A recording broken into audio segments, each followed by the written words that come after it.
بسم اللہ الرحمن الرحیم۔ دوستوں، برخورداروں، پارک میں جانے والا ہوں، آپ بھی تشریف لے آئیں۔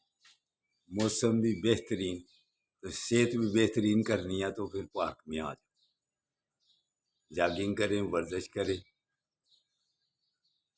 اور واک کریں۔ بیماریوں سے بچنا ہے تو پارک میں آ جاؤ، تندرست اور توانا رہنا ہے تو پارک میں آ جاؤ، اسپتالوں سے بچنا ہے تو پارک میں آ جاؤ، مسجد کی کرسیوں سے بچنا ہے تو پارک میں آ جاؤ۔ اس کو سو جانا بے برکتی ہے، تو اٹھو، اٹھ کر اپنی صحت کا خیال کر لو۔ اس کے بعد کہتا ہوں کہ پاکستان کی صحت کا خیال کرو۔ پاکستان کی صحت کیسے بنے گی؟ آئین پر چلنے سے،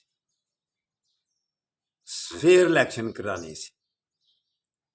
تو اگر فیئر الیکشن سے آپ پیچھے رہے تو آپ بہت پیچھے چلے جائیں گے۔ جن کے پاس طاقت ہے نا، وہ بہت پیچھے چلے جائیں گے اور جا بھی رہے ہیں۔ پاکستانی عوام کے دلوں سے ان کی محبت کم ہو رہی۔ اگر محبت زیادہ کرنی ہے، جیسے 65 کی جنگ میں تھی، دیکھ دیکھ کے ہم خالی گاڑیوں کو دیکھ دیکھ کے راضی ہوتے تھے، تو آج کل عوام میں اگر چلنا پھرنا ہے، محبت حاصل کرنی ہے، تو پھر فیئر الیکشن تو چھوڑ دو یہ کمزور طبقوں کو دبانا، عدالتوں کو اپنے کام کرنے دو۔ تو عدالتوں میں بھی جو جج بیٹھے ہوئے ہیں، انصاف سے اگر پیچھے رہیں گے تو یہ بھی بہت پیچھے چلے جائیں گے۔ سب کو پتا ہے کہ کیسے الیکشن ہونے ہیں۔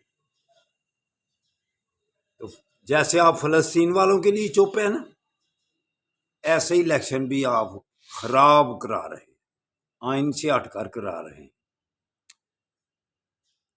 جب ادھر کوئی پاکستان میں شہید ہوا تھا، ایک شہید ہوا تو محمد بن قاسم ادھر سے آئے تھے، وہی تاریخی واقعہ ذہن میں رکھ کر ان کی امداد کے لیے بھی پہنچ جاؤ۔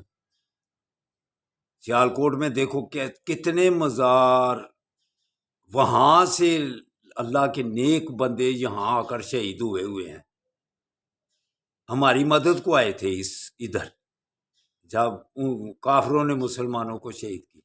ہم اب ادھر شہید ہو رہے ہیں تو ہم نے آنکھیں بند کر دی ہوئی۔ یہ غیرت مندی ہے۔ دوسرا لفظ جو بھی سمجھ لیں آپ سمجھیں، خود کہنے سے قاصر ہوں۔ غیرت مندی کا تقاضا یہی ہے کہ ان کی مدد کو جایا جائے۔